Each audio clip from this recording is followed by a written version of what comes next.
pelikula ay itinakda sa taong 1945, kung saan katatapos lang ng ikalawang digmaang pandaigdig sa Europa. Ito ang panahon kung kailan tuluyang nakalaya ang Denmark mula sa pananakop ng Aleman. Pagkatapos ay ipinakilala sa atin ang isang sarhento na nagngangalang Karl, na pinanunood ang mga bilanggo ng digmaang Aleman na bumalik sa hukbong Danish pagkatapos ng 5 taong serbisyo sa British Parachute Regiment. Sa panahong ito, nakita ni Karl ang isa sa mga bilanggo ng Aleman na may dalang watawat ng Denmark, na ikinagalit niya. Dahil dito, galit na galit niyang binugbog ito at inagaw ang watawat. Sa sumunod na eksena, makikita natin na dumating sa kampo ang mga bilanggong kabataang German kung saan sila ay hinihintay ng commanding officer ni Karl na si Captain Ev mula sa Danish Pioneer Corps. Ipinaliwanag ni Ev na dinala sila sa Denmark para sa isang layunin lamang, upang linisin ang kanlurang baybayin ng Denmark kung saan inilibing ng mga Aleman ang libo-libong landmine sa buhangin. Binalaan ng mga bilanggo na huwag umasa ng anumang simpatsya mula sa mga Danes dahil hindi nila kaibigan ang Denmark. Kasunod ng maikling pulong na ito, nagsimula ang pagsasanay, kung saan ang mga kabataang bilanggo ay tinuruan kung paano i-defuse ang mga landmine gamit ang kanilang mga kamay. Binigyang diin nito ang matinding panganib na haharapin nila dahil anumang maliit na pagkakamali ay hahantong sa kamatayan. Bilang bahagi ng kanilang pagsasanay, ang mga kabataang sundalong Aleman ay binigyan ng mga tunay na landmine at inatasan na isagawa ang proseso ng defusing sa abandonadong bunker. Isang bilanggo na nagngangalang Herman ang nagboluntaryong mauna at matagumpay na na-defuse ang isang bomba. Kasunod nito, ang lahat ng mga bilanggong Aleman ay isinagawa ang pag-defuse, ngunit nabigo ang isa sa kanila na nagresulta ng kanyang kamatayan. Nang matapos ang kanilang pagsasanay, ang mga sundalong Aleman ay ipinadala sa maliit na kubo na naglalaman ng silid na may ilang mga kama. Pagdating doon, nilapitan sila ni Sargento Karl, na nagpahayag ng kanyang galit dahil sa digmaan at nagpasya na tratuhin ang mga kabataang bilanggo ng walang awa. Pagkatapos ay pinalinya niya ang mga ito at isa-isang tinanong ang kanilang mga pangalan. Sa gitna nito, nakita niya ang magkapatid na kambal, sina Werner at Ernst. Agad na nakatanggap ng sampal si Ernst mula sa sarhento para sa pagsagot sa ngalan ng kanyang kapatid. Kasunod nito, pinangunahan ni Karl ang mga bilanggo patungo sa mga buhangin, at ipinakita ang lugar na may marka ng mga itim na watawat. Ibinunyag niya na may nakatagong 45,000 na landmine doon.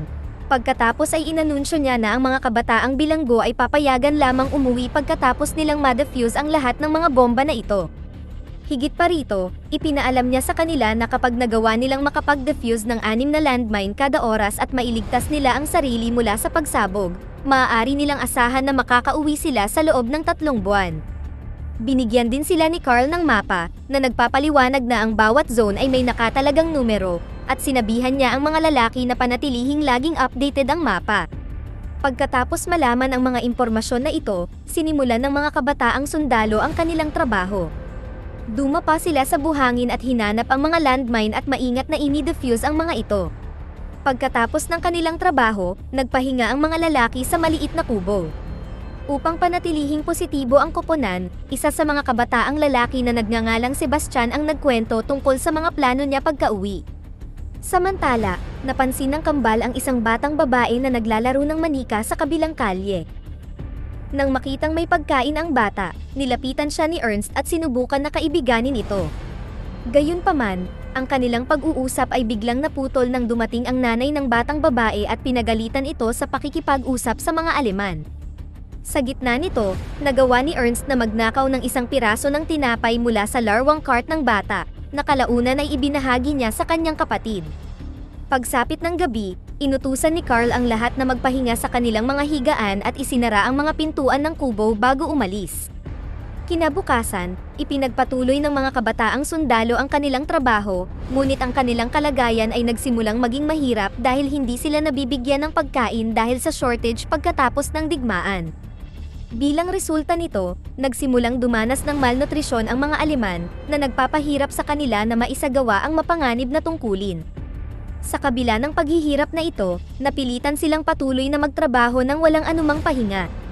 Kinagabihan, isang lalaking nagngangalang Helmet ang lumabas ng kubo para maghanap ng makakain. Napansin siya ng kapwa miyembro na nagngangalang Willem, ngunit pinili niyang manatiling tahimik. Sa sumunod na araw, si Werner ay nakiusap kay Carl para sa kanyang kapatid na mapahintulutang umalis dahil hindi maganda ang pakiramdam ni Ernst at patuloy na nagsusuka. Gayunpaman, tinanggihan ng sarhento ang kanilang pakiusap at pinilit silang ipagpatuloy ang kanilang gawain. Nang maglaon, si Willem ay nasa gitna ng pagde-defuse nang makaramdam siya ng pagduduwal at pagsusuka sa landmine. Bilang resulta, sumabog ang landmine at nasabugan ang magkabilang kamay niya.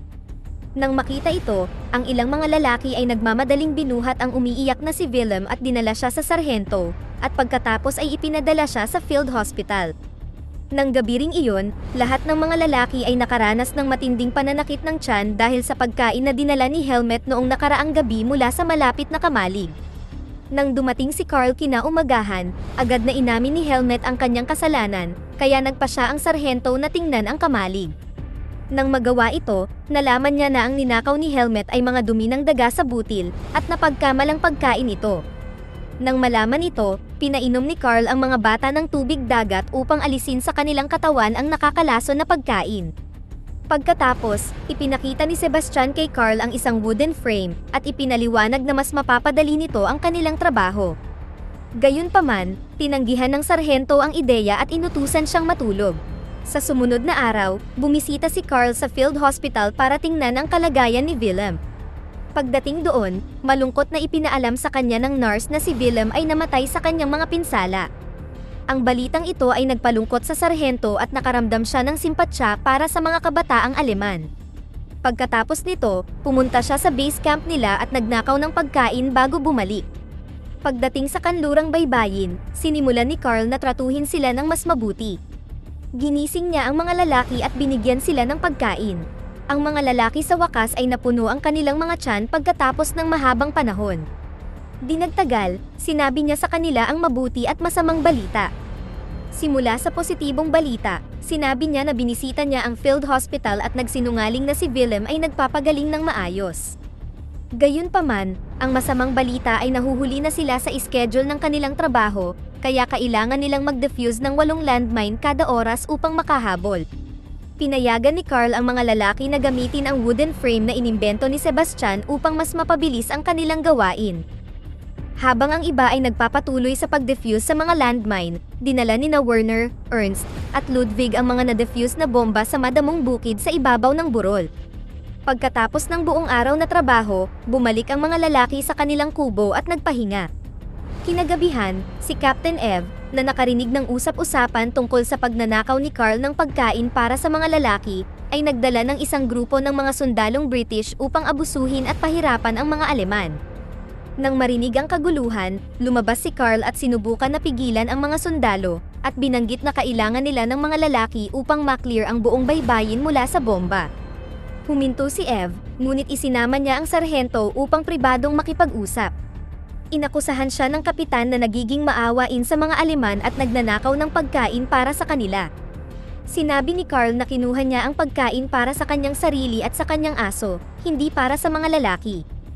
Gayunpaman, si Eve ay nananatiling hindi kumbinsido at binanggit na kayang magbayad ni Carl ng pagkain para sa sarili dahil nakakatanggap siya ng sapat na pera.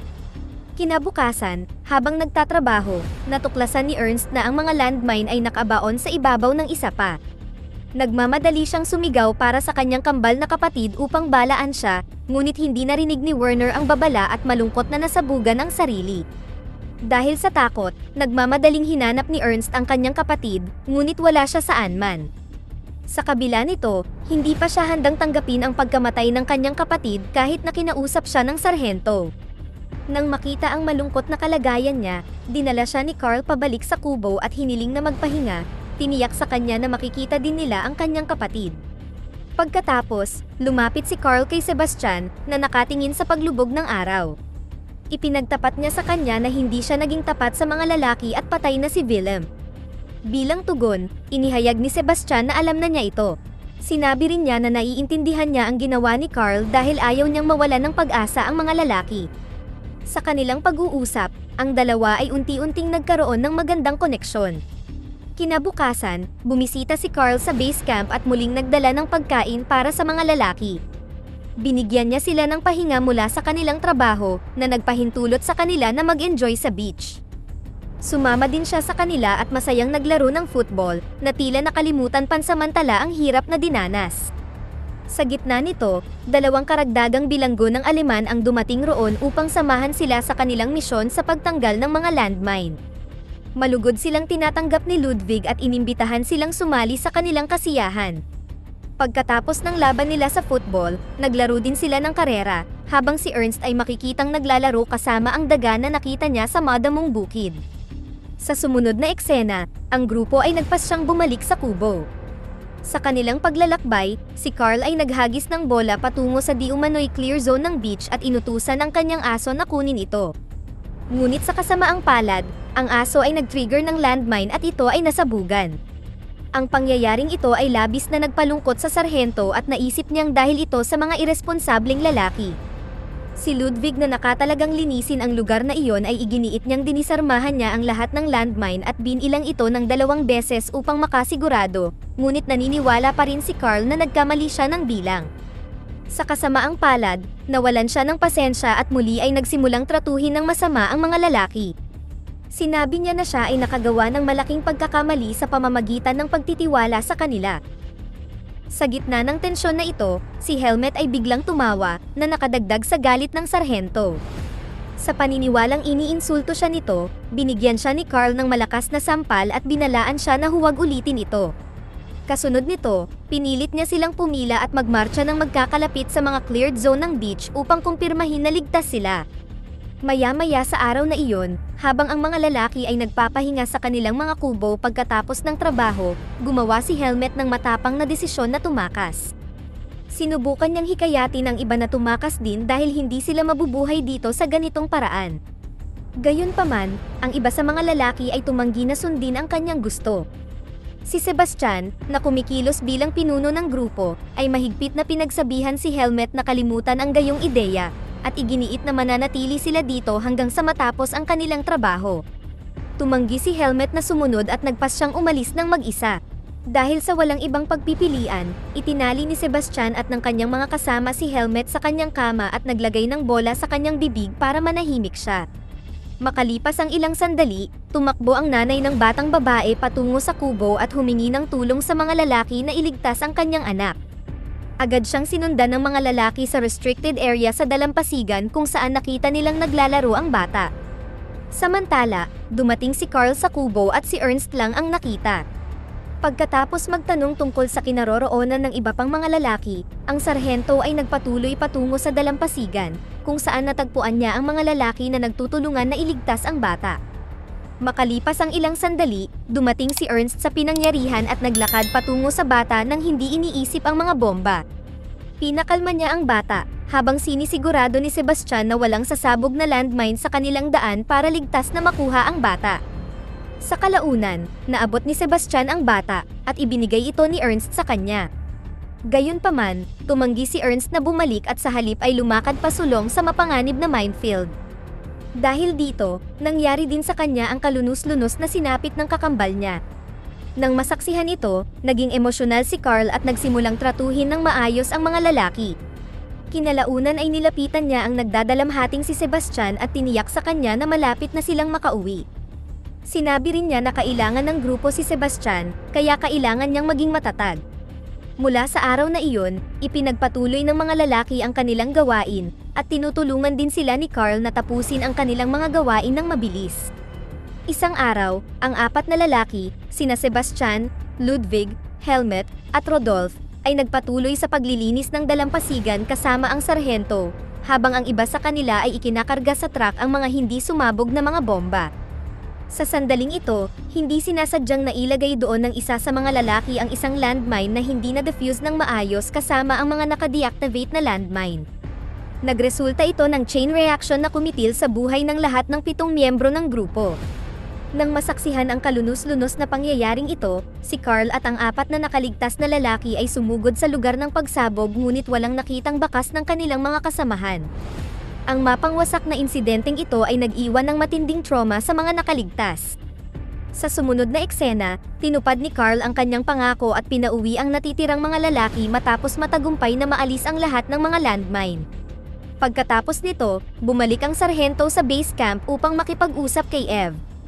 Sa kanyang pagkabigla, sinabi sa kanya ni Eve na ipinadala niya ang 4 na lalaking Aleman sa isa pang minefield upang isama sa isa pang grupo ng mga Aleman upang mag-defuse ng higit pang mga landmine. Ang bagong field na ito ay nagpapakita ng mas malaking panganib dahil kulang sila ng mapa, at mayroon itong nakakatakot na 72,000 landmine na dapat alisin. Galit na galit sa paghahayag na ito, hiniling ni Carl kay Eve na payagan ang 4 na lalaki na makauwi gaya ng ipinangako niya sa kanila. Gayunpaman, ang kapitan ay hindi nagpakita ng simpatsya at sinabing ang lahat ng mga Aleman ay dapat manatili hanggang sa matanggal ang lahat ng mga landmine sa bansa. Dahil sa galit at determinasyon, nagpa siya si Carl na suwayin ang utos nito at nagmaneho patungo sa bagong minefield. Isinama niya ang 4 na lalaki at dinala sila patungo sa hangganan ng Germany. Sa sandaling sila ay nakarating sa 500 metro ang layo mula sa hangganan, inutusan ni Carl ang mga lalaki na tumakas. Nagtatapos ang pelikula na pinapanood ng sarhento ang mga kabataang lalaki na tumatakbo para sa kanilang kalayaan. Dito na nagtatapos ang ating kwento. Sana ay nagustuhan nyo, mag-subscribe na kung hindi ka pa nakasubscribe, pindutin na rin ang notification bell at like button upang matulungan ang channel, and leave a comment down below, and as always, thank you for watching.